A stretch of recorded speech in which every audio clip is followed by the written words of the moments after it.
Hello, I am Richard Edmonds. I'm one of the co-founders of Runderwear, and today I am sitting with our great friend, distributor and partner here in the UAE for Runderwear, Mr. David Hunt. How are you? Very well, thank you. Yourself, Richard? Good. Oh, I'm lovely. I'm here in Dubai with you this week, enjoying some sunshine. It's been fantastic, and we've had a great week doing everything for Runderwear, been to some incredible events. And we're here today to talk about events and race day preparation.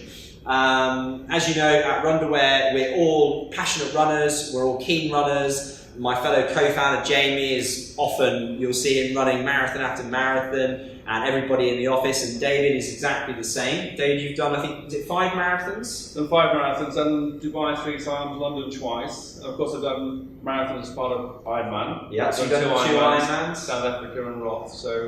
So a very, very experienced runner and triathlete, and that experience is so important. And for people that are new to the marathon, there are definitely mistakes that people make, isn't there?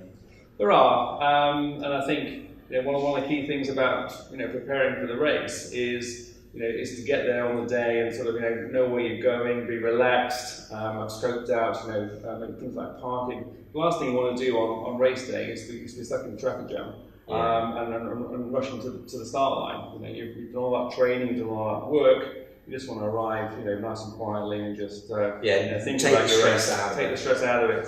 How do you prepare the day before a race? Day before, if you're working, try and finish work early so that you're not, rushing home and then everything becomes a rush. Try and relax as much as you can. I remember doing the Dubai Marathon and literally, I was probably trying out of the office by about 2 o'clock that day. Okay. I went home, I did some stretching, and did my last sort of stretches. Had a light meal about 6 o'clock because you don't want to have a heavy meal just before you go to bed. And I think I was in bed by 8 or 9 o'clock, because it was an early start the next day. Yeah. I wanted good sleep the night before. I think it's really important to have a very good sleep on the penultimate night. Yeah. Because often you're nervous on the night before a race and maybe you won't sleep. So make sure you've got your sleep in that week before a race. Yeah, I think it's not the night before people worry haven't slept so well, but that's the same for everybody, right? And everybody. I think we do Ironman. I think people can say you can do an Ironman 2 or 3 hours sleep. The adrenaline will get you around, but you've got to probably sleep. Have some good sleep in that week before a big race. Yeah. So people that are aiming for a marathon, maybe the first time, what are the sort of do's and don'ts on race day? I think one of the don'ts is don't try something new.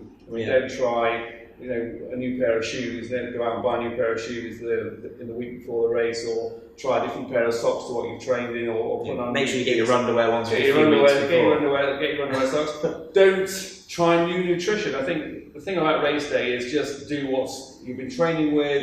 Running the same clothes, the same vest. Running your underwear, obviously. The same shoes, the same socks. Make sure you take the same nutrition. Golden rule: any big event, don't try anything new on race day. Just stick with what you know. No, absolutely. And I think one of the other things that from my experience of seeing is pacing problems on the day. With people getting excited, the adrenaline, like you talked about earlier, and there's that tendency for people that are new to running a marathon to go off too quick, isn't there? Absolutely. And you can see people, head off, and then you'll see them later on in the course, and you'll pass them. I think it's really important to have a pacing strategy. Where are we going to be at 5K, where are we going to be at 10K, what are we going to go through the half marathon at? And probably have those written down on the back of your hand or palm of your hand or somewhere, have them in your head, but keep to your strategy. If you're feeling good, halfway through the race, you can push on.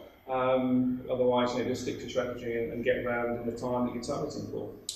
Now, 26.2 miles is a long way. It is. And it is the same everywhere. Marathon. It is. There's no beating around it. It's a long old way to run. And we get asked this a little bit, and it's an interesting one because for a beginner coming to a marathon, they think, well, 26 miles, a long way. I don't need to warm up. But you would recommend it, really, wouldn't you? I would. I would recommend getting there on the day, in good time. Your bag drop. If they find out what the bag drop is, just do all those simple things. Make sure you pick your race pack up. On the day before the race or 2 days before the race, not leaving it until the morning of the race. to do all those things properly, give yourself plenty of time and go and have a proper warm-up. I think in Dubai, the race is in January, February. It can be cold in the morning. Have warm clothes on until the last minute, and do some dynamic stretching. Do some light jogging, a few sprints. Do dynamic stretching rather than static stretching, which can probably lead to a muscle strain during the race. Yeah, and we can give some examples of dynamic stretching on the link below, and you can link to the runderwear.ae website where we can give lots of advice for beginners that may be doing their first marathon, or for people that want to improve as well, and what are some of the things to do and don't on marathon day. So thanks very much, David. Thank you. And yeah, so check everything out with David at runderwear.ae, where you can also see our range of Runderwear products, which will help you stay chafe-free and comfortable for the marathon. And yeah, have a good day. Thank you.